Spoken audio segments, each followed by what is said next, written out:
Testing. Um, let me clear my throat. Hi, guys. Happy Wednesday. So,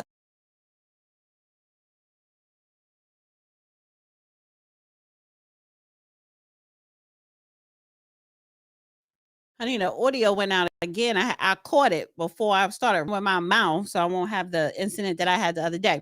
Hi, everybody. Please like and share this video. Peter, honey, I see you.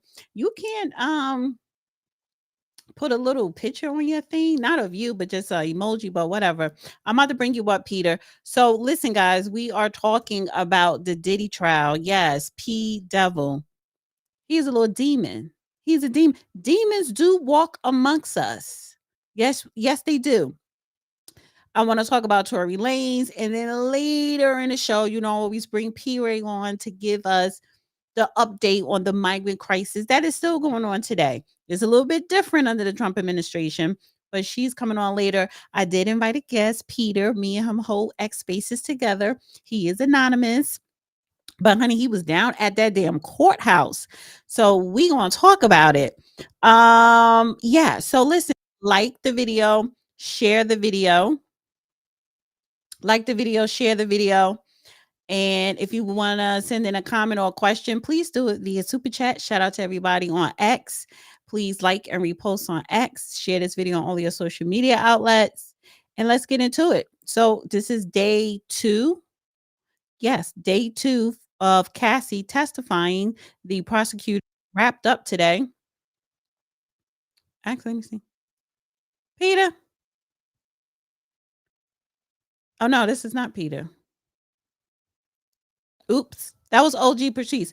Oh, guys, I put the link if you guys want to join the show. So if you want to join the show, you don't have to show your face. Just hit the link and you should be able to figure it out. Um, where the hell is Peter at? He was my guest. So anyway, Cassie testifies day two, honey. And what came out? A lot. She's going down in details. So the prosecutors lay out years of being used basically as a sex slave. That's what she was. And demons, they're into that stuff. Um, so it came out that she was getting urinary tract infections. She has sores in her mouth, from doing a lot of fellatio, and it was just a lot. And listen, I don't even think she even touched the surface of all of the health issues that she's had. So the thing is, she did admit, and I am going to bring up inner city press because he's doing a fabulous job giving play by play of the case. um, she did admit that at the end of her relationship, she told him she wrote a book and she wanted him to give her 30 million. And then she ended up suing him and she got 20 million. But you know what? Diddy should have set her up before they even broke up. He should have made sure she was taken care of for the rest of her life. He should have gave her at least 10 million off the rip.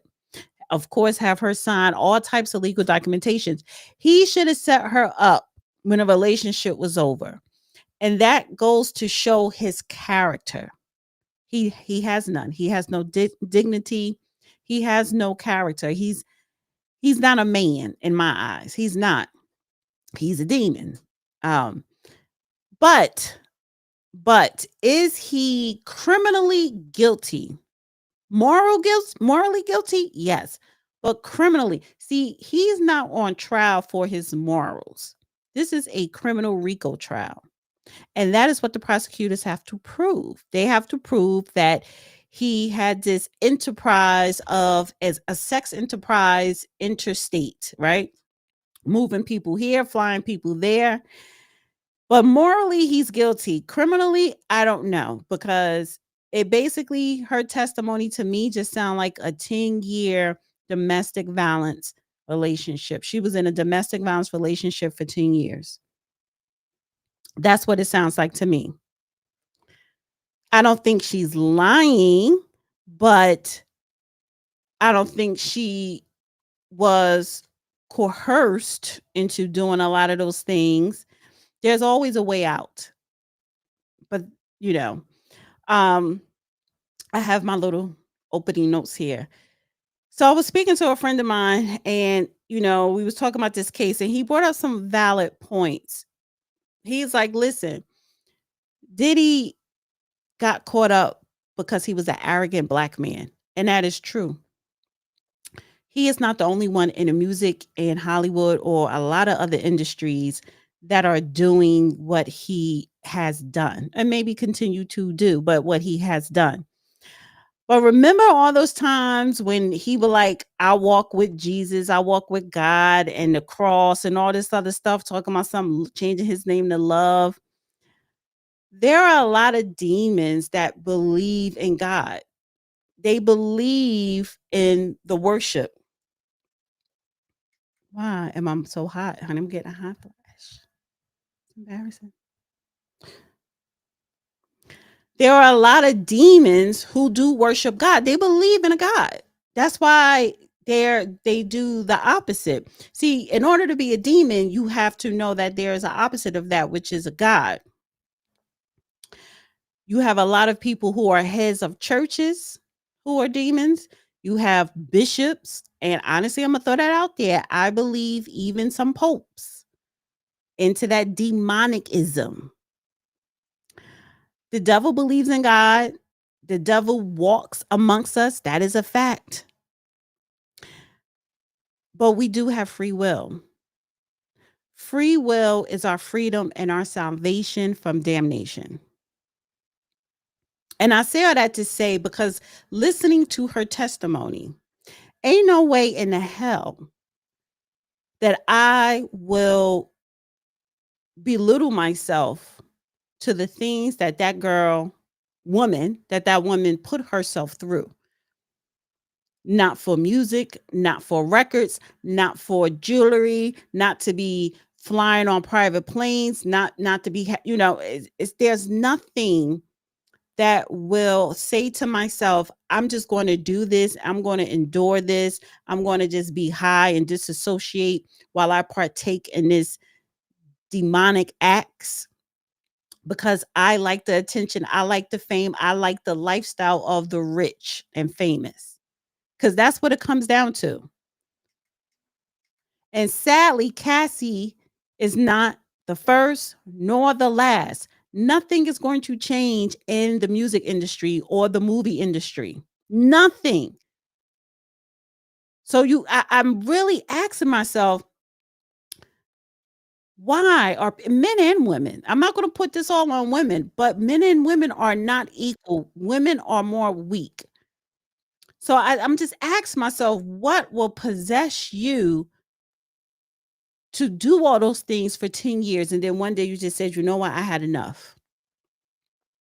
Domestic violence, you have no kids by this man. You were still young. You could have stayed in the industry, maybe not be part of his riches and that type of lifestyle, but you could have had a career, a lucrative career doing whatever, modeling, whatever. So it wasn't about the money. It's not like you a single mother out here or you a married, you were a stay-at-home wife with kids and your husband beating on you. I'm just saying domestic violence is very real. And she is a victim of domestic violence. But to say, was there any criminal acts? I don't know. I'm not saying that right now. And I do see Peter. Hi, Peter. Hey Dana, what's How are going you? on? Good. Tired. It was a long day. I was in the courthouse for 10 hours or so. Yeah, honey, but So I had to drag you on my live so you could speak, you could prep it up a little bit. no, I'm all right. I Yeah, know. it was a long day though. It was a lot of crazy testimony. Um, What and is I that had to, noise? I don't know, around the Okay. house. It was a lot of wild testimony, specifically regarding um, the rape, and just the sheer amount of freak offs that she was engaged in. And I had the opportunity to speak to a um, former federal prosecutor from the sex crimes division that was there. She works for MSNBC, I think she said, in another news outlet. And she said this really hinged upon today's testimony and what the prosecution was able to adduce evidence wise, because sex trafficking, which I asked about, I said, how I hear this is like, from what I've watched, this is a toxic relationship. It is domestic violence, but I don't see criminal intent here as far as sex trafficking and a RICO case. And she said, well, today's testimony actually brought that out, because for sex trafficking to be proven, you need to have fraud, use of force, or coercion. And she said the coercion was clearly shown today with different pieces of evidence. One of them being an email chain that Cassie sent to her mom in 2011 that spoke about Diddy when she was, I guess, seeing Kid Cudi. Um, that he was going to release the videos he had of her doing the freak offs and show them to her mom, and that it would be a disgrace and a shame. And so the prosecutor was relating that that was evidence of coercion, that she had to continue to do the acts, or else this blackmail that he was holding over her head would be released. Yeah, but I think that's a stretch to say this person should spend the rest of his life in prison because of that isolated incident. No, So I agree with you. I agree with you. and so this is I asked you, can you do some video outside? So because I wanted to see what it looks like outside, and it looks like a circus with a whole nothing but media people, and you have a lot of independent journalists, independent content creators. You saw a lot of people there yesterday that were creating content outside the courtroom. It's a movie circus, and you know what I said that Diddy, I think he enjoys that. I think Diddy enjoys the attention. He knows this is getting national attention. He knows outside that courtroom is lights, camera, action. I think he gets off on that. I don't know. I mean, he's in MDC, which is not a good place to be. So I don't know how much he's getting off on it. He looks very old. He definitely looks older than his age. He's all gray. And I'm sure the prosecution, or I'm sorry, the defense has maybe done that on purpose as well to garner some more sympathy. Like, this is an older gentleman, but he doesn't look like the Diddy that we would see, in years past. Um, so I don't know. I don't know if he just does like that. I can't imagine he's comfortable in the position that he's in. But yeah, Mhm. it was a circus, both yesterday and today. Um, and I spoke with many reporters, many people that were actually.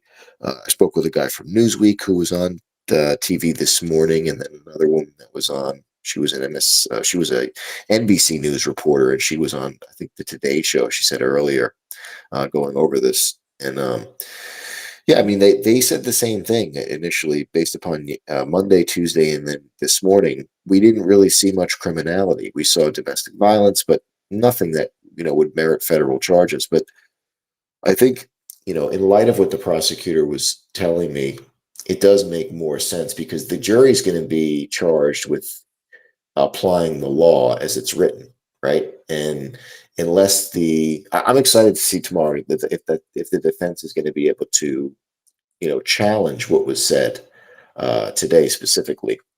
And I Mhm. think at the end of the day, there was a motion regarding sealing the courtroom for evidence tomorrow, which would be evidence that the defense wants to put on regarding Cassie having multiple sex partners, and that they want to put that into evidence to show that this was just a toxic relationship and it was on both ends. It was very I'm sorry. toxic.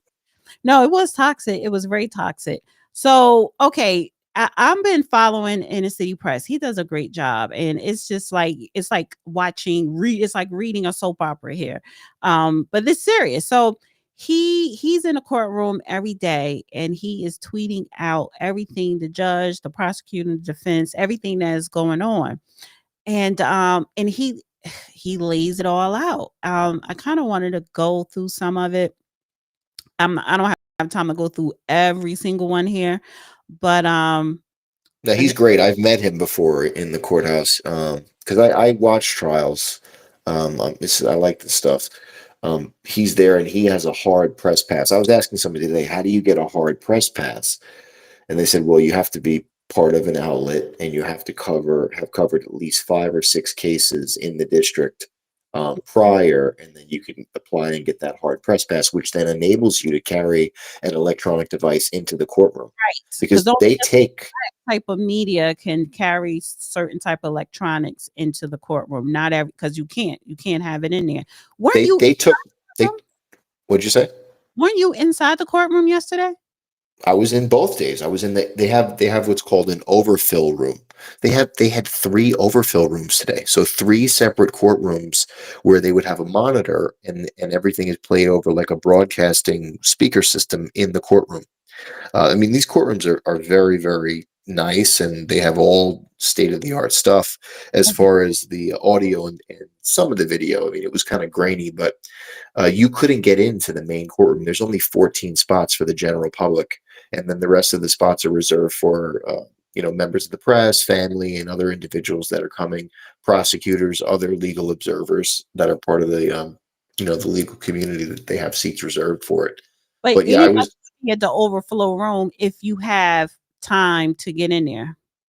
If correct. So like if you go in, like I got there today about 8:45, and they had just started letting people in the building. They were, taking people through the security. You got to go through a metal detector. They took my Fitbit today. Yesterday, they let me wear my Fitbit in. Mhm. Today, they weren't having it. They're like, any electronics I talked to them. I said, well, this is ridiculous. This is a Fitbit. They said, no, we've had people come in here and disguise recording devices as things that are not supposed to be able to be, have a recording capability. And we've actually had to throw them out because of that. We've had people come in with the glasses. They got the new Ray-Bans, I guess, that has a camera and audio in the Ray-Bans. So they were hyper vigilant for it, which I had a conversation too. I don't understand why can't there be recording and why isn't there streaming in federal court? I don't get it. It's supposed to be public. We're paying for this with our tax Well, dollars. I heard, Well, I've heard state is definitely public, but federal is not public. correct.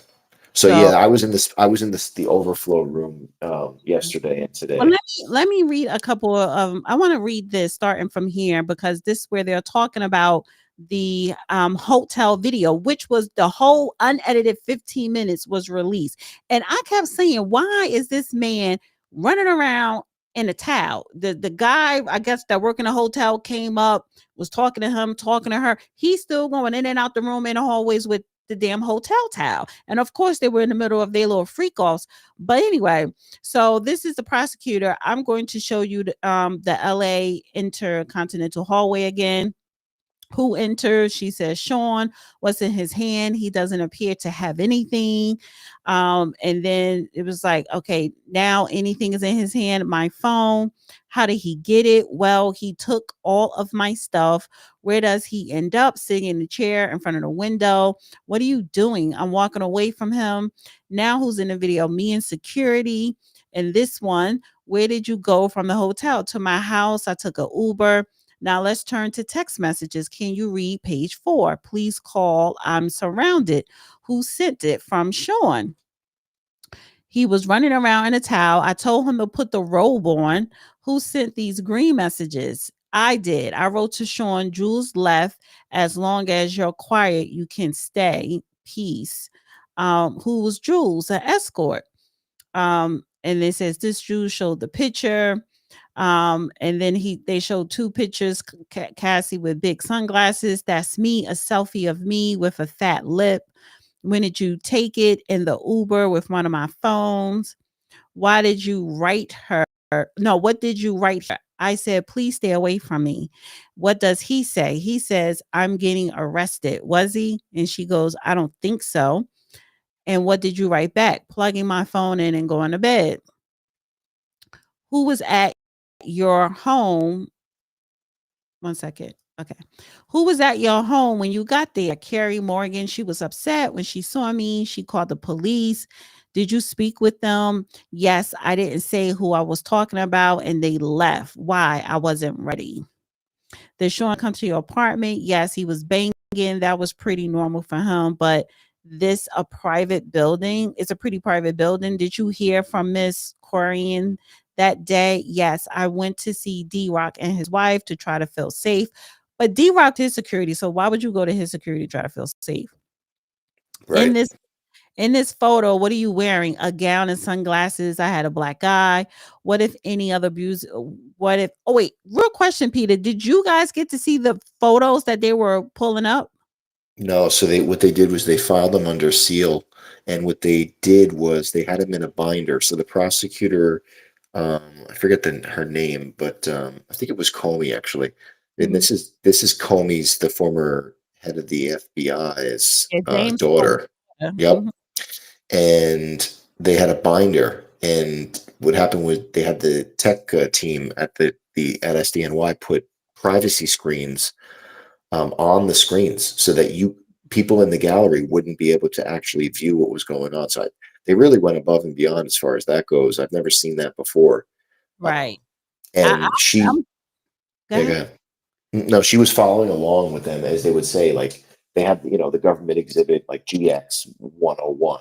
Right. Please put that up, Miss. I think her name is Miss Gavin, is the court clerk, and then she would identify that it was her in the still frame with Jules. Jules was the main escort that she said they used, and not that she liked Jules, or she said she didn't want to have sex with him, but she said she was comfortable with him because she knew him and performed with him the most. So she was more comfortable performing with him, especially when they would go to one instance where they went to a sex club and they performed, Jules, Diddy, and her at the sex club, and she was more comfortable performing with this guy Jules than anybody else, just because of knowing him. She didn't want to have to do it with a stranger.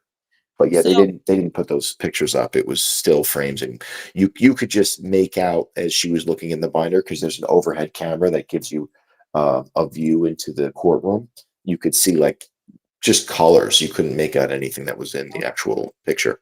So it says here, I'm going to show you escorts. Do you know the names of this person? No. And what cities did you use him? New York. Who's this? Islander. He was on Latin Men. We used him in LA and maybe Vegas. Who's this? 2A616. We called him Tommy. Who is this? I know him as Greg, an escort in Miami. Who is this? Jonathan. We saw him in Miami. Who's this? Red baseball cap So I backwards. want to stop you there. That guy Jonathan was the one that there's video of, who went and shot up Trump's hotel. And Really? Oh, that yes, one. That yep. he's like overweight now or something, right? I don't know what he is, but I was talking to the guy from Newsweek, and I was like, we were discussing it, and all the allegations he made about Diddy being in the black Illuminati, the Boule, and that this is all satanic shit, and basically a lot of the things we talk about conspiratorially on the in spaces. He was saying all these things. So I said, why doesn't somebody get down there and interview him? And he said, I Mm. think he's incarcerated right now, and he's waiting to be tried on the charges of shooting up Trump's hotel. Why would he shoot up Trump Hotel? I don't know. If you watch some of the videos of his interviews with the police down in Florida, I think it was in Miami, he doesn't look like he's all there. But Okay. I mean, if he was involved with this group and others, you have to understand these escort services are operating on the fringes of society. And Right. imagine the people that they're catering to. That you could call someone up within an hour or two, you're getting one of these. I don't know. A lot of them were like, it looked like something out of like I don't know, a So mail let me review or some right. nonsense like that. Let Yeah. me I want to finish reading some of this. What did you write here? This is all we do. I'm going to get back on track. I'm sure you can call Kim or something. What do you mean by this is all we do? Freak offs. So I guess he would I guess this was at a point she got tired. She was like, call Kim, call your baby mama. And I wonder at one point before Cassie came into the fold, was Kim Porter. I'm pretty probably Kim Porter was doing some of this stuff. Well, what But was wild to me, Dana, too, and I spoke about this with some people in the courtroom, like you have all the money he has. You're a target in so many ways. Like a criminal mastermind, he was not based upon what was going on. I mean, you're having your girlfriend call the escort service, interview the different escorts, who was secure it. supposed to call Peter? He wasn't going to call him. Listen, okay, so I think about things like in the aspect of like the mafia, right? You use buffers. You put multiple people in between you and anything you're going to do. So, like in The Godfather 2, you have Al Neri, you have other people that do these things, and you're so far divorced, no one even knows that you're, 6 levels away from it. And this he's worth what? He's got to be worth $1 billion, right? And you're having your girlfriend is the one who's actually Because he has procuring. he has assistants that do everything. So, all right, so let me read this. Did you try to avoid anything in the freak offs? I tried to avoid kissing. It seems too intimate, but Sean told me to do it, to kiss the escorts. What did Sean ask you to do on your 29th birthday? A freak off. He had me pull out of Blind Dragon for the freak off, some security. What about blackmail material? He wanted me to fear, objection, overruled.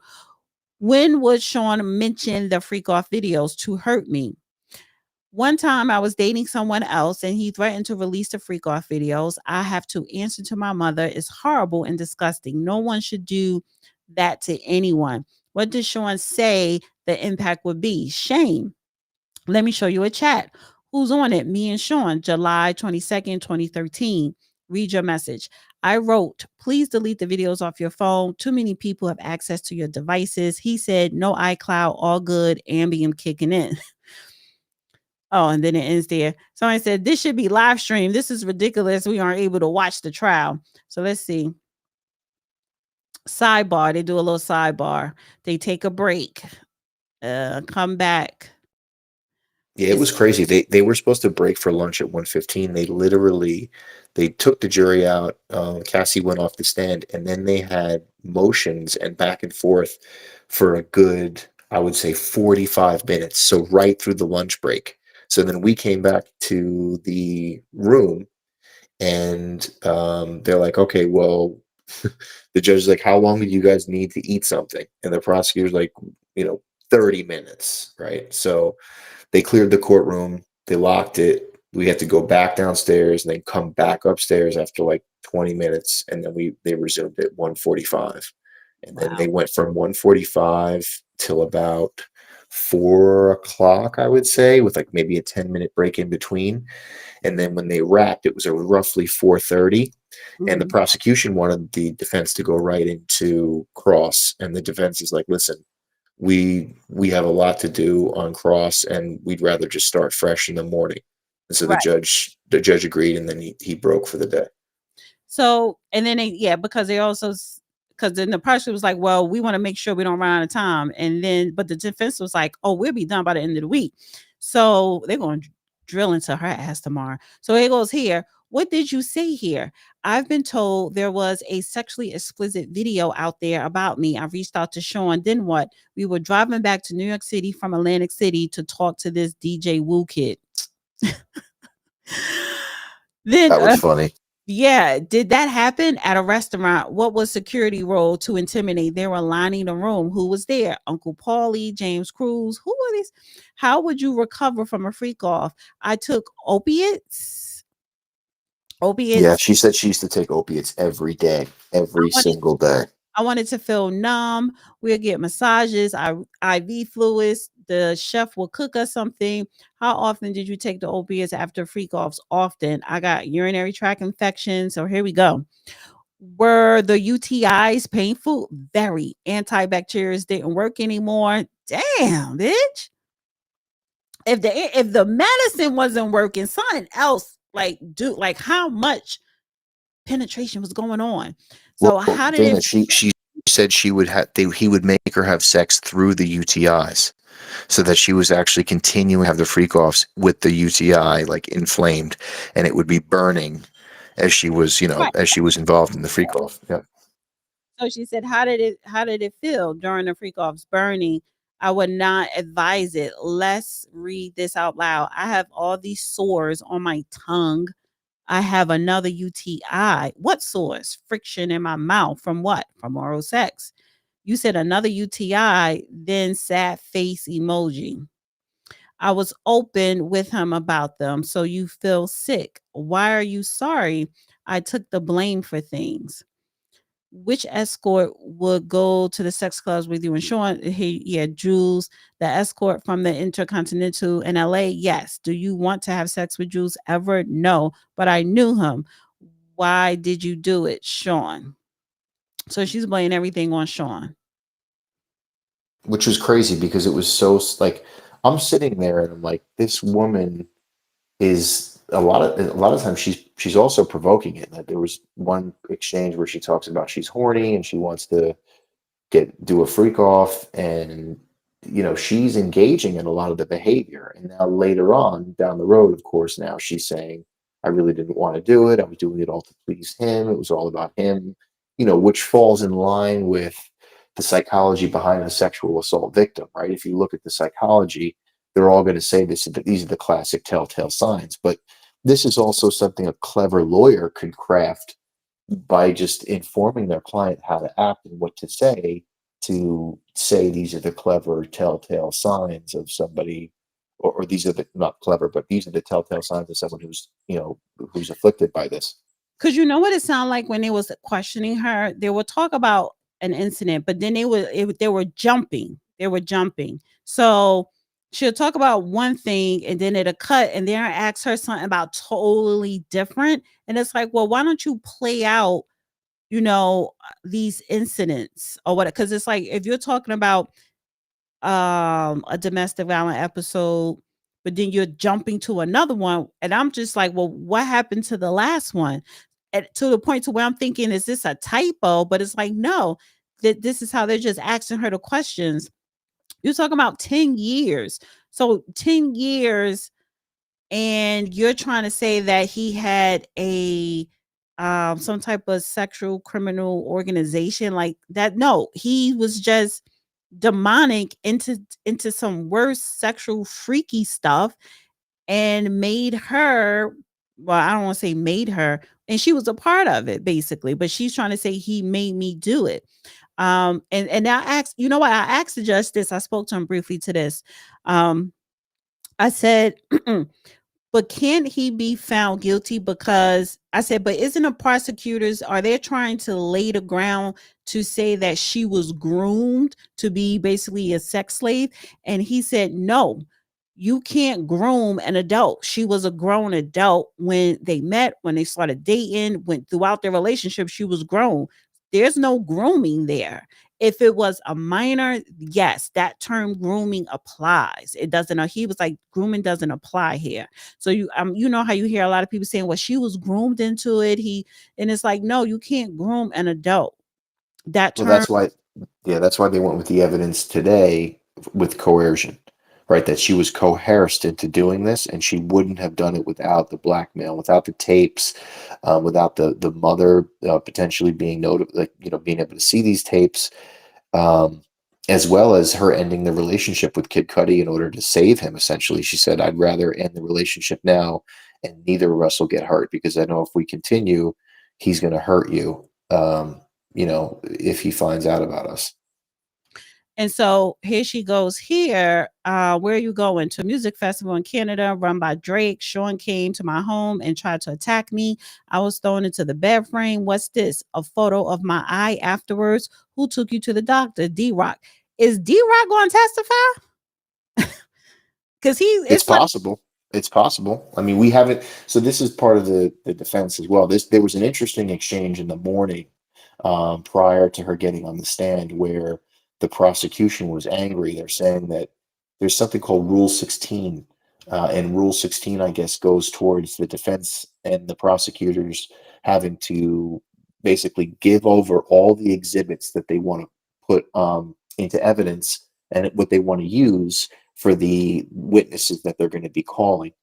And this gives it's basically a federal rule, like maybe even a court rule in the state court, where it gives them a chance so that you're not having it what they call trial by ambush, where you're being ambushed at the last minute and you have to like second guess and look up the provenance of the evidence to make sure that it is actually admitted properly and that it Right. was coming from a valid source. And so they were getting mad saying that the defense hasn't handed over the evidence and they want all the exhibits for every witness they want to call. Well, the defense said, listen, this is not what Rule 16 calls for. We abided by Rule 16, and basically you want us to give us our exhibits and give us a whole listing and preview of our case and our strategy by giving you the exhibits related to what witnesses we're going to call. We don't know what witnesses that we're going to call and in what order. It's basically a game time decision based upon how the defense feels the jury is absorbing the testimony that is on direct from the prosecution. And so there was a back and forth regarding that. And the prosecution was saying, listen, if it's to impugn the credibility of the witness, that's fine. We're not asking for that. We're asking for anything that is that the defense is using to assert an affirmative defense, because Right. that's fair game. And that was an interesting back and forth.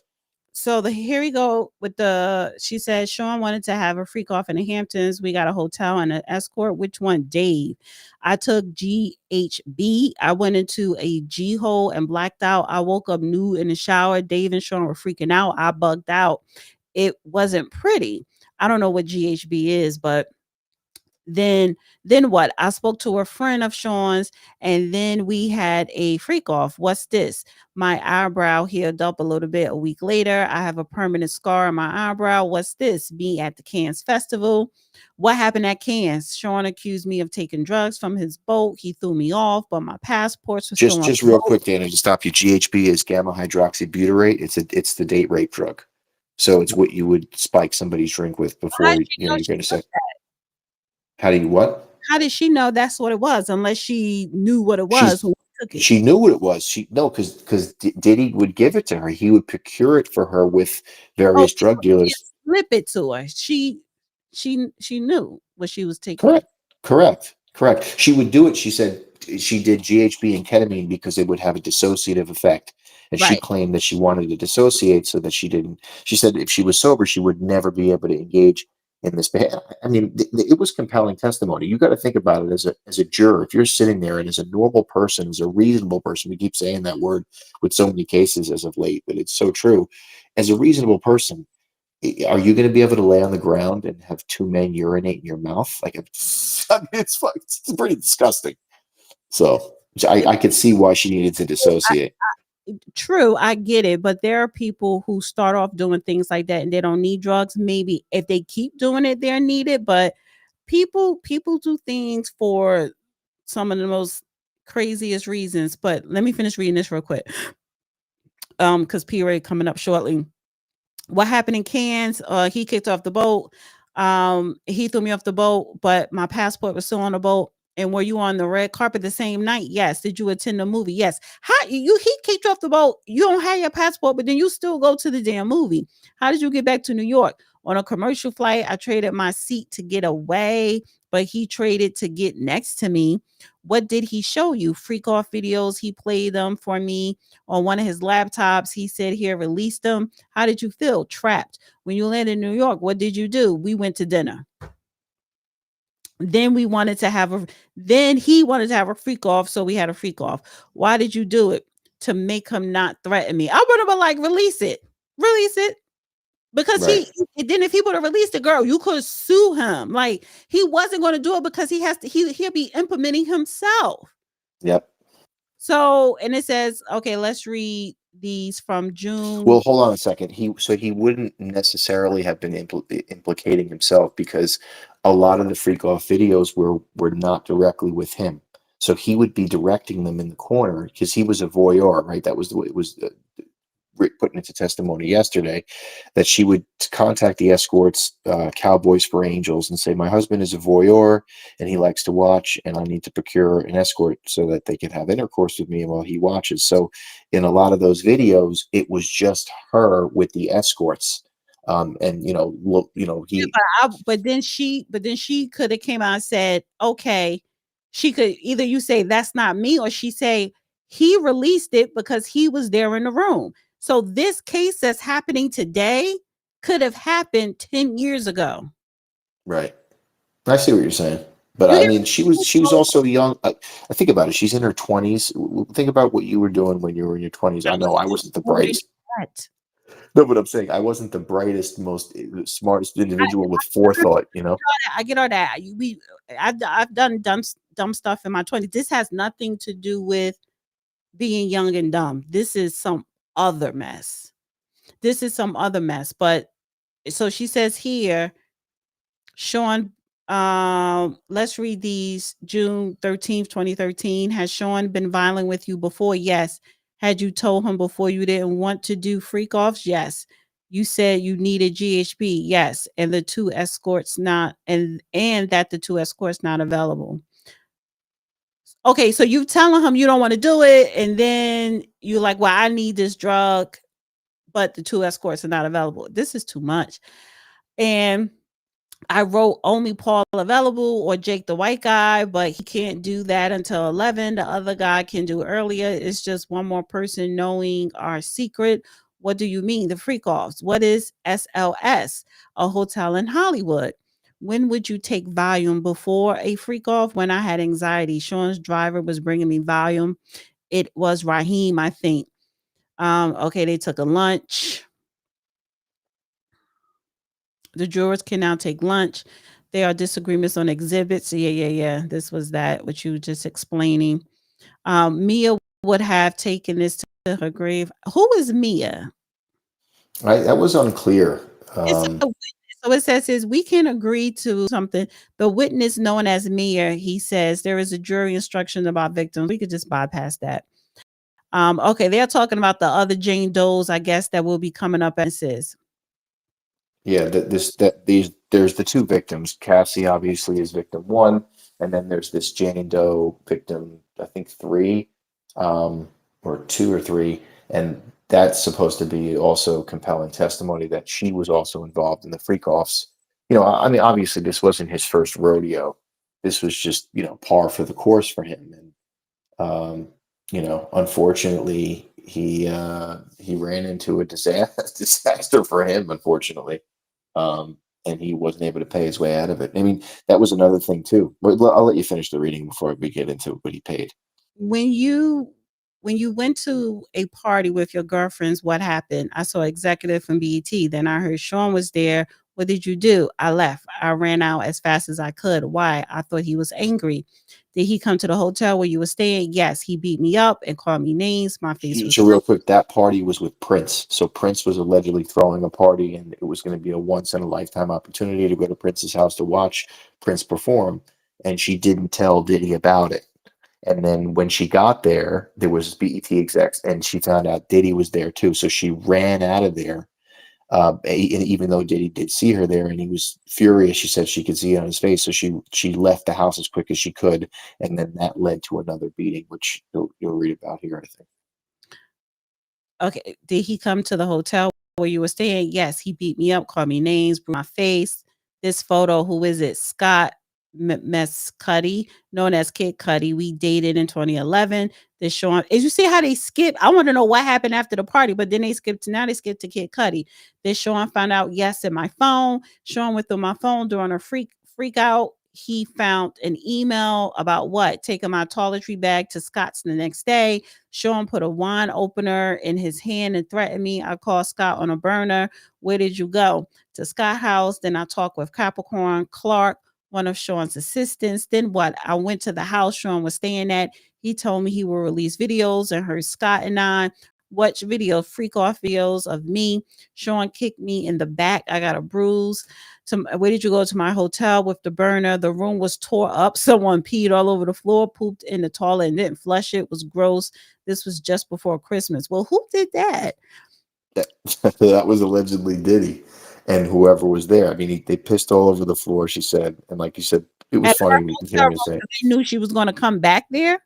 Yeah, it was like a disrespect thing. Like, yeah, you want to mess with me? Like, I'm gonna, defecate and pee all over your room. I guess it's just. I mean, it's really animalistic stuff. Pretty wild. Right. So, she didn't tell her mother, she just made it seem like it was one incident, but she never really, and that's what happens when you are, a victim of domestic violence. You don't tell people close to your families, and if you do, you're gonna lie about it, make it seem like it just started or it was 1 or 2 times. So, I understand that. I don't think she's lying. No, this really did happen. It's just the fact that were you coerced into, I think the coercion came when after a few years of doing this, you wanted to stop, and then he was blackmailing you. Okay. So, the goals to finish.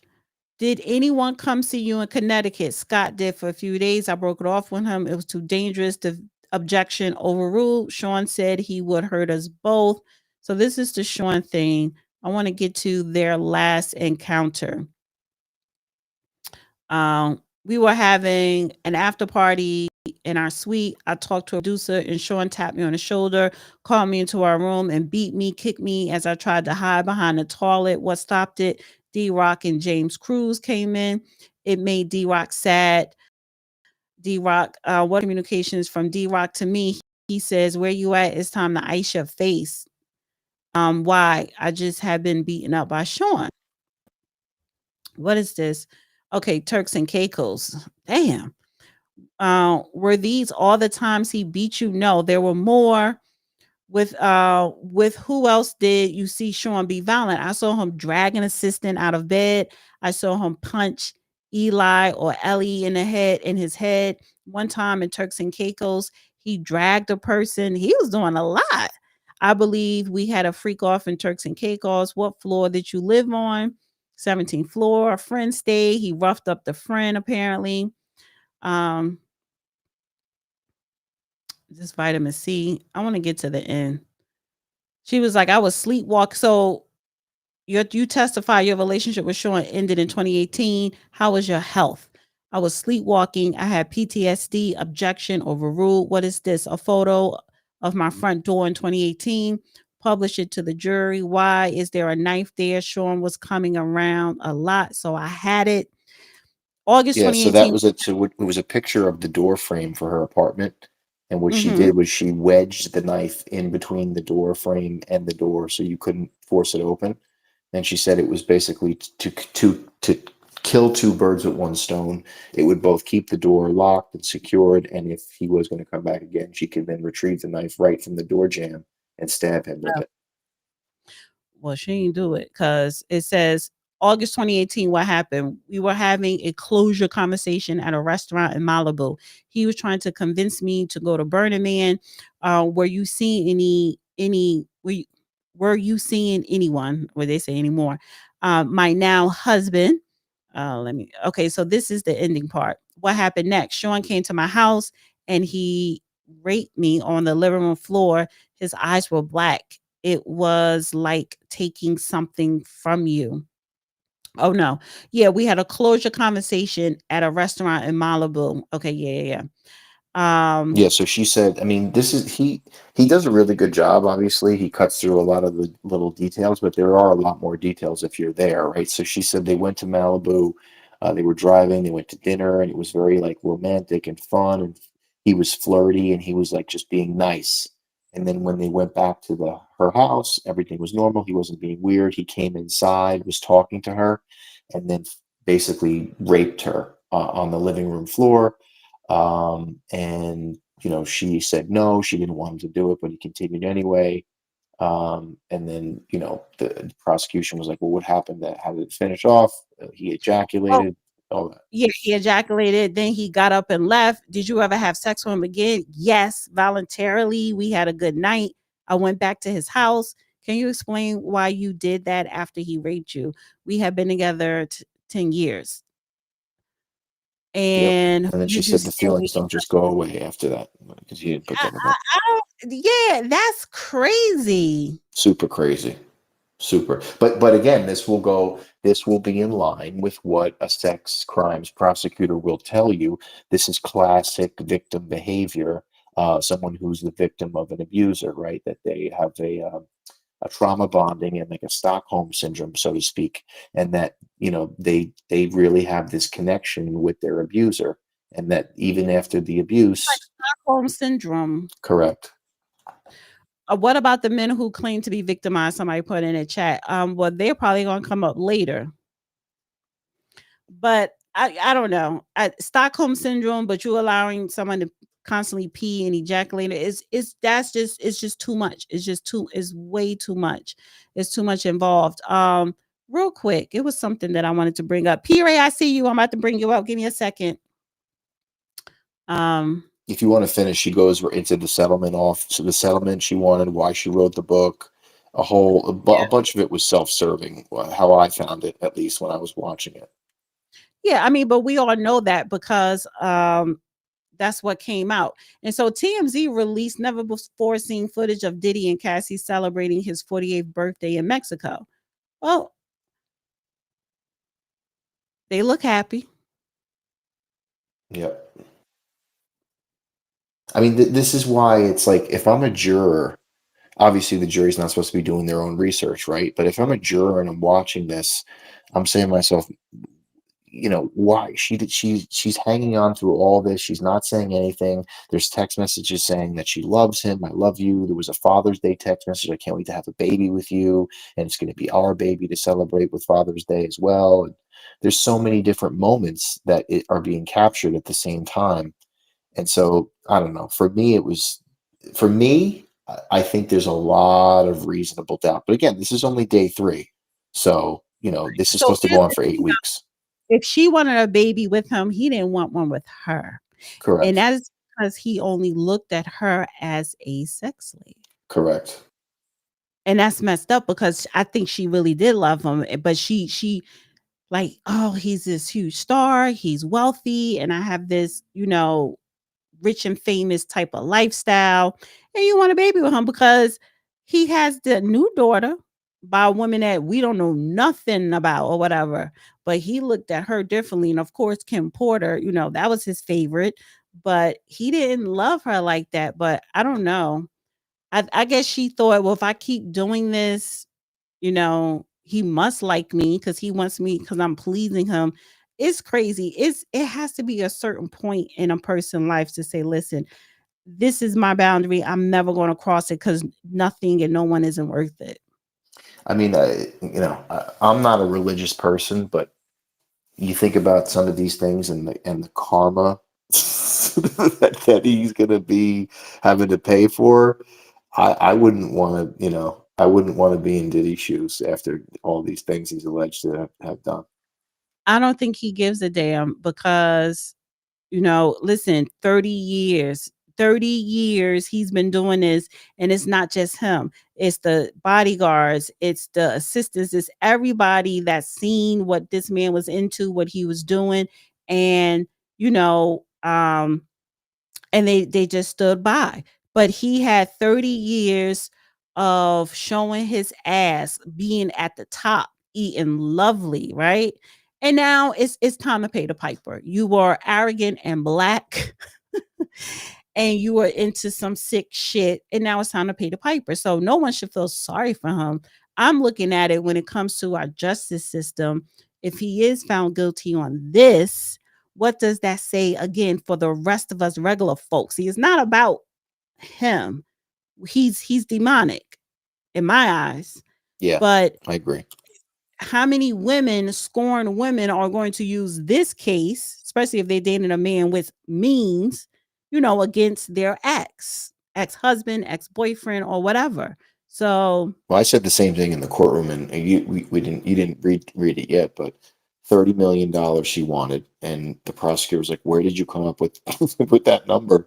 And she's like, oh, it was just a number that I just said that was a number. It just came in my head. Like 30 million just popped in her head for the He didn't write that one. He just said 30 million, but what did you end up getting? I ended up selling it for 20 million. right. I sued him because she asked, I think she said to him she wanted 30. I guess he said F off. And then she sued them and she settled for 20. See, all those little Within details. 24 hours. Within Yeah, within 24 24 hours. Yep. but she deserves it. She deserves that because look at what he put her through. Okay, So if she deserves it, then what do all the escorts that are doing this for 15 to no, because 6,000? that was their job. That was it. I'm just talking about they But were in a relationship. how do you know this isn't her job? That No. Pain and suffering. Pain and suffering. Pain and suffering. I Because got he you. was abusive to her. He had her career in his hands. He was abusive to her. Pain and suffering. That's what I'm saying. I think that's where they're trying to incorporate Rico, right? To say that Cassie really wasn't a love interest, that this was an employee, that he was sex trafficking, and that he was using coercion to continue to sex traffic her for his own sexual gratification. And that's why they were incorporating Rico, that he was using Bad Boy as a front. Not a front, it was a legitimate business, but he was using it to satisfy his sexual predilections with his employees, i.e. Cassie being his employee. I don't think the 20 million in the lawsuit gets taxed. I know the lawyers get 33%. No, I think the But person was saying that was his tax for having this, like, on demand freak off, like porn, basically actress whenever you want, basically was what it was, his plaything. so I want to play this video real quick. It's this I because saw you this guy outside the yesterday. courthouse, This guy honey, and it's is out of his mind. He's out of his mind. all right. So let me play it. White boy. This is how. Shut the fuck up, bitch. This is the mother. I said, bitch. I said, bitch. I said, shut the fuck up, bitch. I said, I called you a bitch. I called you a bitch. I called you a bitch. When a grown man speaks, you shut the fuck up, bitch. You fucking homo. Shut the fuck up, you fucking homo. Because anybody that takes a dick in the butt is the devil. You fucking Nazi. You fucking faggot Nazi. We outside. Oh my God! He's over here. He's over here. No, I'm building it here on Earth. All right, this is too long. Look, listen, it's a lot of homeless people around that courthouse, so they're infringing on their homes. So I don't blame And it this was man. wild. There was like a skid row set up so this was one of the gentlemen that is lined up outside selling spaces, and they're selling the space for $32 an hour. So As they should. They should up to 50. It's when Diddy takes the stand, they need to up it it was to 100. wild. So they're just lined up, and it's funny because you're walking there and there's cops everywhere, but the cops didn't care about, like, this guy. They had a brawl. It was like bum fights. You ever see bum fights back in the day, like on YouTube? Like, this was like bum fights. They almost had a brawl when Diddy's family was coming out yesterday, and they're literally rolling up like blunts and like blowing loud pack in. Like, this shit is like, it's bizarro world. It's bizarro world that we live in. It's going to get more bizarre. It's going to get more crazy because I do believe Diddy is going to take the stand, correct? I don't believe think so. I would not. I would not I tell him to take the stand. I heard he was, but I'm just saying, but okay, so real quick, Tory Lanez, right? He was stabbed 14 times, but apparently the attorney, whose attorney is this? Okay. So it says New developments in the Tory Lanez case have surfaced during a Fox 11 Los Angeles live stream. Kelsey Harris' bodyguard has reportedly come forward claiming that Kelsey Harris, not Tory Lanez, allegedly was the one who shot Megan. He wanted to come clean about the truth, and he did not testify, but now he's speaking through his lawyer here. Not long ago, Unite the People was approached by a gentleman named Bradley James. Mr. James informed us he was working as the bodyguard and driver for Ms. Kelsey Harris during Mr. Peterson's trial. As such, he was in close proximity and he had privy to conversations she was having with her husband and others. Mr. James informed us he was not under a non-disclosure agreement or a confidentiality agreement and was free to speak with Unite the People, and that he was doing it because his conscience would not let him not speak and leave a man in prison for something he did not do. Mr. James informed Unite the People that he was a witness to the conversation Ms. Harris had, where she stated she had the gun, she fired it 3 times, Mr. Peterson grabbed her arm and knocked it down, and the gun fired 2 more times. In essence, Mr. Peterson never shot anybody, never even touched that gun, never fired the gun. This statement aligns with the statement of the only non-party witness to the case, Mr. Sean Kelly, who at trial testified he saw 2 women fighting, 2 men break up the fight, 1 man grabbed the other one's arm. Gunshots came from the passenger side. The passenger side is where Ms. Harris was sitting. This further iterates that Mr. Peterson did not shoot Miss Pete, did not shoot at Miss Pete, or did not assault Miss Pete. It's just another irregularity in a list of irregularities in this case. For example, there were 3 potential suspects in the car that night, and yet the only DNA sample was taken of Mr. Peterson, even though unknown DNA was found on the gun. Why wasn't Miss Harris's DNA taken? Or was it taken and the information simply never given to the defense? Why wasn't the driver of the car, Mr. Jaquan Smith's DNA taken? Or was it taken and again, simply not given to the defense?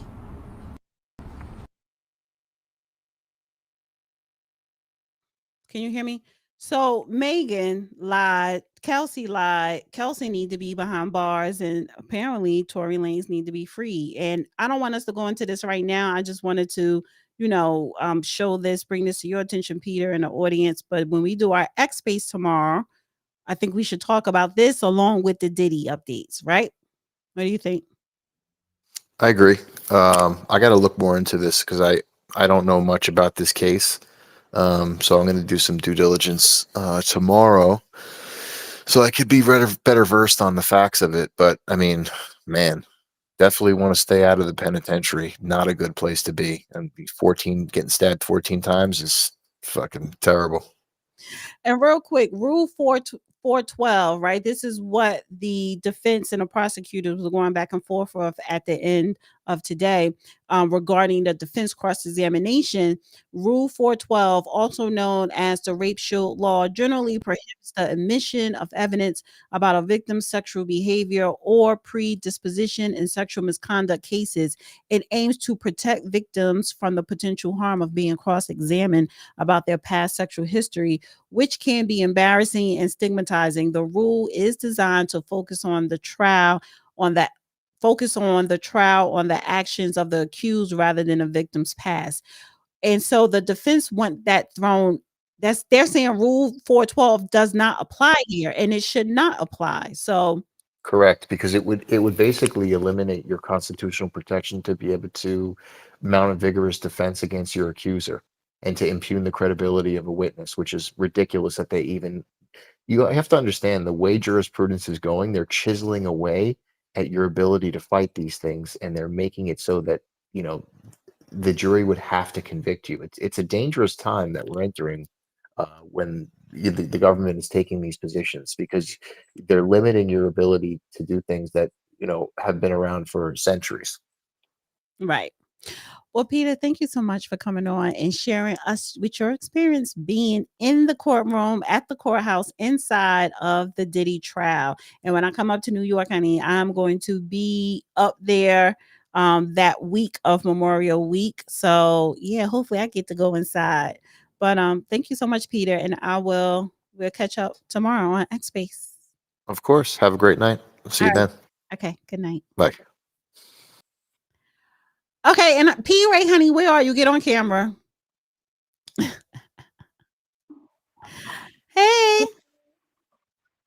you changed the scenery. Can you hear? Where's your headphones?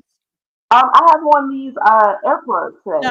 no AirPlugs. No Oh, that's AirPlugs. why AirPlugs don't work well. I didn't know. I thought I was actually upgrading mine. No, stick. I said earplugs. Just stick to the basics. Okay, next week I'll be better. You don't have the air things. No, I thought that this was an upgrade. I'm like, I'm No, gonna have.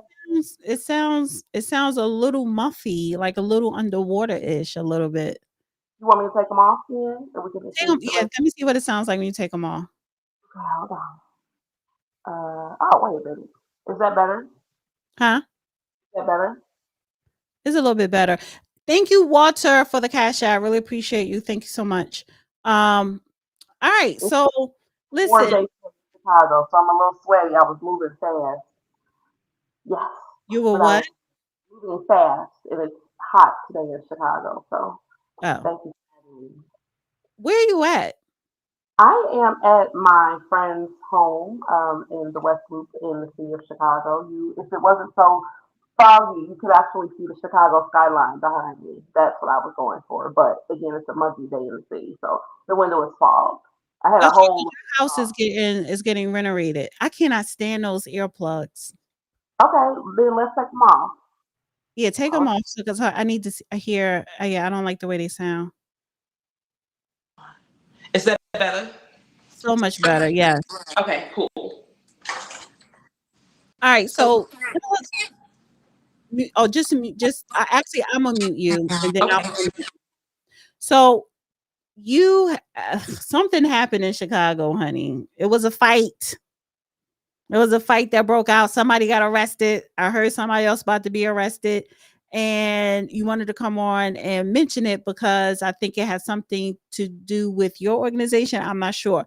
But tell us about the drama that unfolded in Chicago this week. Well, first things first, again, thank you guys for having me tonight.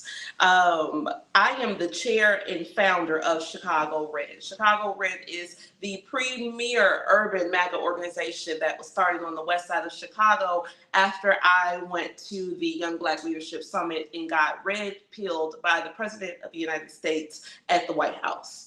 However, whenever you have these political movements, as I've learned from some of my uncles up here, there is a program called COINTELPRO. And what COINTELPRO does is they send people to infiltrate your organization in order to cause it to collapse through a campaign of chaos and confusion. So Chicago Red got started. Then we had this group called Chicago Flips Red. And I was like, this is kind of weird. Because they came to my meetings, ate my pizza, I'm taking them to rallies, you name it, we sitting on the stage, I'm introducing them to people, and then they, form their own group, which is fine. However, there were a couple of things that kind of stood out to me in the beginning. One of the women told me that she was from Albany, New York, and she helped turn Georgia blue. And if she didn't have her way in Chicago, she would turn Chicago red. So I thought, that's weird because you're not doing this because you're an actual Republican. You're doing this because this is what you do. You are an agent provocateur. And then there was another woman who reached out to me. She's a bodybuilder. She's like, P. Ray, I want to help you work out. You on TV because, as I always say, I got foot surgery, so I gained all this weight. And I went to hang out with her. And then she ended up with them as well. So I get a call from one of my homies at the RNC who says, wait a minute, this lady is a plant. I said, I don't think she's a plant, girl. She was nice. She's like, no. Get that woman from around you as soon as possible. I know what I'm doing. I am calling you. We see what's happening. Well, friends, now we have moved from being at City Hall and people are like, oh my God, P. Ray wants to work with the Democrats and she like Brandon. I live on the west side of Chicago. My mama is a Democrat. Absolutely, I hang with the Democrats. However, now we've moved into a campaign of violence. So we have them being kicked out of City Hall, kicked out of the county building, kicked out the White House, kicked out and arrested at the White House, acting a fool at the inauguration, and now having fights and throwing chairs. So my friend has an event yesterday or day before yesterday. He was planning it out for weeks. He's like, yo, I need you to come to my event. It's going to be a big to do, blah, blah, blah, blah, blah. I said, okay, cool. I'll come to your event. I got an event or I have an appointment at 11. I'll get to your event before 1. So I get to the actual library where it's happening. And as I'm walking to the building, they're walking away from the building. So we cross paths and I hear the woman saying, and I had him in the headlock and I was hitting him in the face like boom, boom, boom, boom. So I just look, I'm like, ugh, how ghetto, and kept going. I walk into the library and they tell me that the event is over. I said, what happened? They said, oh my God, it went down in here. Well, when these people from Flip Red showed up at the event, the guy that was sponsoring it told them, y'all gotta go. Y'all went to Operation Push, called Jesse Jackson and the other elders a bunch of dick eaters, faggot ass niggas. Excuse me, I'm gonna cuss too much on your thing, but they were very hyper disrespectful to Jesse Jackson and the Operation Push movement. Now, whatever you have, whatever issues you may have, with Jesse Jackson, that's your business. A lot of people are saying, oh, a man put his hands on a woman. No, honey, that woman was actually going to be arrested, which I'm going to get to. So I call the guy up and he's talking to me real fast. Long story short, other people who were there said that she put the camera in his face and he knocked the camera down and they proceeded to jump on him, hitting him with chairs, fighting him, biting him, doing all kind of stuff. When the Chicago Police Department came, they were actually going to be arrested because the Chicago Police Department is well aware of these people and they know that these are paid agitators. Well, one of the women, her husband is a retired police officer. So he rushes down there and properly comes onto the scene and says, no, I don't want my wife arrested. You need to arrest him. So they didn't even take his report. So now they are doing things with the lawyers. There are going to be press conferences, but I want to make it clear to every single person who is watching this, Chicago Flips Red is an agent provocateur organization, and my elders have told me that this is what happened with COINTELPRO in the 60s with Mr. Oliver and rest in peace to the chairman, Fred Hampton. This is what happened to the Vice Lord Nations. This is what happened to the Gangster Disciples. This is what they do to functioning organizations in the city of Chicago. They send outsiders to infiltrate and then cause chaos and make your organization lose validity and what the momentum that they have going. So that's what I want to the group. These are not our people. They are not with us. They know, they meaning everybody in the country knows that the urban MAGA movement is built off of the work that we're doing through Chicago Red. The work that we're doing. One second. So who is this man here? And what who was he? Is he part of your organization? Partners with Chicago Red. He is a Republican candidate. He won the nomination for Congress. He obviously did not win, but he's just an elected official. He's the committeeman for his ward, and he was hosting a Republican event in his ward that was well promoted. On the flyer, it had his name on it as the host. So if the host tells you you cannot be at this event, I want you to leave, your response should be to leave. Not, I ain't going nowhere. You ain't going to do nothing. You know, let me get my phone in your face and all this other kind of stuff. Even if you watch the video shows that he knocked the phone out of her hand. The video does not show them hitting him with chairs, doing all kind of craziness, but there are actual eyewitnesses who were there, who saw this. And I heard her say that she was beating them up when I was coming in. So we're going to compile all of that together, and we're going to the Cook County justice system. 1 second. So, but isn't his event public? It is public, but if here in the city, people throw events all the time. If you go to somebody's event and they don't want you to leave, if they don't want you to be there, you can't be there. Just like they try to go to Operation Push and Jesse Jackson said you can't come in here. After this event they did with Paul, they went out to Harvey, Illinois, which is a small suburb, and went in there and disrupted their village meeting and got that meeting shut down and everything cleared out. Everywhere they go, they shut down the business that the people are trying to do. They're being chaotic. They're bringing police. And this is what COINTELPRO does. Like literally, I just got off the phone with a man who is one of the major leaders out here on the street. I won't say his organization, but he said, baby, I did 11 years in prison behind some stuff like this. I'm telling you what I'm seeing, and you got to let the people know that this is not what we are doing. And what the people are saying, this is a public library. This was in a private space or a closed room that they reserved for themselves. And again, even if this isn't a public space, if I'm in a reserved room and I say, I don't want you at my event, can you please leave? You leave. The response is not to start a fight. But this is, again, what they do. And if this was just Paul, we would say, okay, Paul. But again, City Hall, the Cook County building, the White House, the inauguration, Operation Push, the city of Harvey, like, when does it stop? It will never stop because they don't have a goal. Their goal is to create chaos, and their goal is to act like political gangbangers. The Black Republican Party is not for failed gangbangers. Okay, we're not here to gangbang. If you want to gangbang in the city of Chicago, it's plenty of organizations for you to gangbang in. But what we're doing here, this work is so valuable that we must make sure that we don't have outsiders being paid. I'm saying that 3 times because they are definitely being paid to come and destroy what we're building. That's not fair to anybody. Can you introduce yourself? Because there's a couple of new people that are watching and they're in the chat saying, can she introduce yourself? So reintroduce yourself and let people know who you are and your organization. I am P. Ray Easley. I am the founder and chair of Chicago Red. I am also the hostess of Black Excellence Hour. I am a Fox News commentator. I am a One America News commentator. I'm a Newsmax commentator.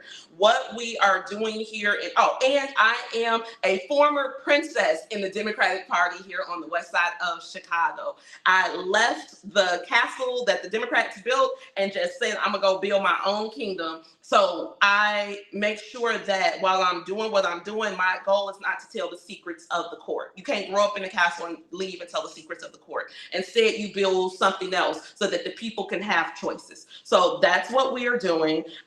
We have been very successful in everything that we've done. We've been recognized by the president. We went to the rallies. They sent buses for us. We actually met the president. President Trump pulled me out of the crowd and told me how proud he was of me. I got a standing ovation at another rally. Our goal is to make sure that the American people understand that they are as American as sweet potato pie, not apple pie, sweet potato pie. And as full Americans, everything from sea to shining sea is for us and us first. And we cannot align ourselves with this campaign of low self-esteem that the Democrats keep pushing on us. So that's who I am. That's what I do. I do this in real life. I live on the west side of Chicago. I live in a building that my grandparents bought in 1972. So I'm standing on 52 years of property taxes, and that's what fuels my passion to make sure that my city is straight. I focus specifically on the Austin community. On the west side of Chicago. Austin is the blackest, most Negro community in America. It's 85,000 of us in one neighborhood. We're not a town, we're just a neighborhood.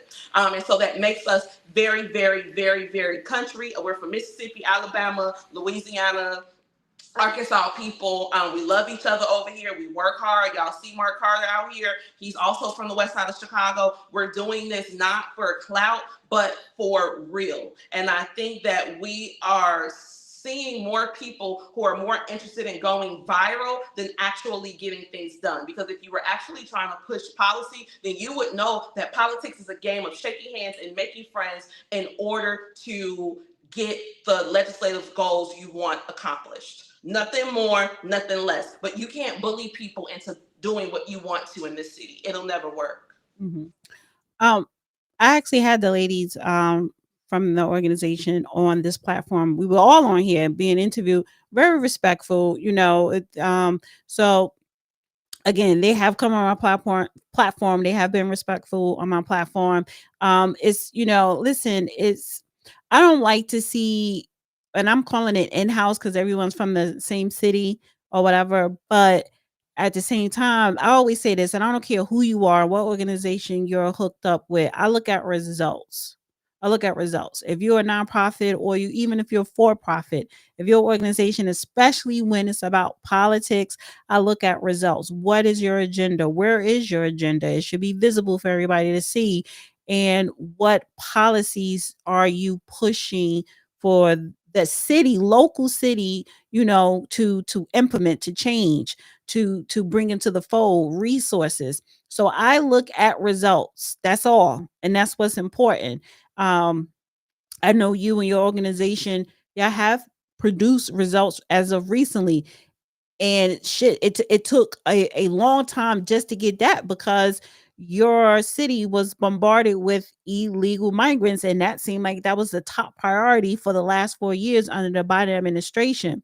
So I say all that to say there's a lot of work that needs to be done in sanctuary cities throughout this nation, which is predominantly Black, right? And Black Americans, and all Americans, but Black Americans need these resources because they don't have it. They never did have it, or it was taken away, or they always claim there's no funding. There's a lot of resources that Black communities need, and they were overlooked for the illegal. So people need to focus on the business of getting shit done and not just party crashing.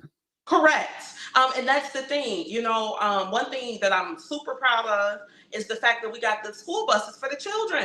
Like, the city of Chicago just decided we not busting no more Americans. We only busting the illegals. And we told them, no, this is not okay. Went all on national TV, everywhere we could go to tell them this is not okay. And now the children have buses. We got stop signs done. We stopped the $300 million property tax hike. So again, this is never about clout. The first time that I went viral, I wasn't even going to City Hall. They told me, P. Ray, we put your name in the box. Come on, they pull your name and come on. I went down there to talk about my neighbor who needed to go to rehab because her daughter was murdered. This was never personal. I never went down there and was like, I need. P. Ray, like for instance, I wanted to get a stop sign on my block. I have been trying to get this stop sign for like 10 years. They gave me a lot of pushback. I never went to City Hall and got on the mic like, we need this stop sign right now. You know what I did? I went and I met my alderman at City Hall, gave her a big old hug, told her how nice her outfit looked, and said, now you know I need that stop sign. You know I'm not going to stop till I get it. All right, girl. I went to the transportation meeting. I told her, be sure to bring up my stop sign in that transportation meeting. Okay, and my alderman did that for me because, again, there is a level of decorum and tact that you must have on this political scene. But, again, trying to make yourself seem like you these political gangsters or these political superheroes and you going to come and shout people down and all that stuff, those are just paid agitators. And we've seen this before. This isn't the first time we've had paid agitators in our generation.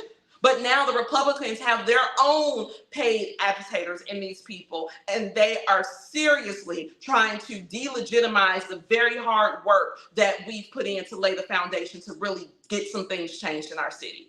So that's what I wanted to share today. That video is going around. No, he was not punching them out, none of that stuff. If you go to somebody's event and they say you can't be here, please leave. Just leave. But you don't get all in their face with your camera. That's assault right there, because you don't know if that person gonna throw that phone at you, okay?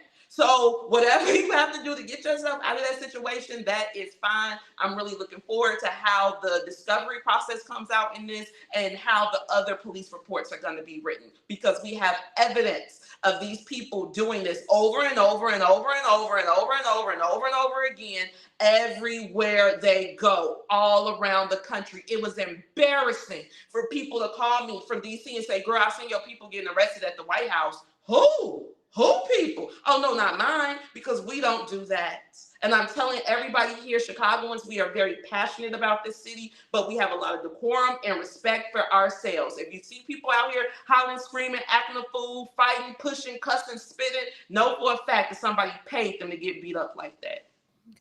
Well, thank you, P. Ray. Wait, Thank you, P Ray, as always. Girl, make sure you have those headphones with the plug next week with the cord. Don't need none of that fancy stuff. Stick to the basics. But thank you, P Ray. Go follow P Ray on Twitter at X at Chicago Red P, and then donate and support her organization, chicagored.org. And Thank you. Yeah, see you later. And thank you guys for tuning in today. Okay, so I'm gonna change 1 second, guys. Somebody said something. I just want to say thank you to Point and Shoe. Thoughts on fraudulent copyright strikes. Well, fraudulent copyright strikes on YouTube is never fraudulent. If you use somebody's stuff, we have an option to send a copyright strike. Now you could always reply to say, this shouldn't have been sent or whatever, but it's not fraudulent if you use somebody content without their permission. But thank you for the super chat, Point and Shoot, and thank you, Walter, again, guys. Thank you so much. Please like, share. And I will see you guys Thursday not Thursday, Friday, the panels on Friday. This is going to be a good one because we're going to talk about the 14th Amendment. Thank you to P. Ray for coming through.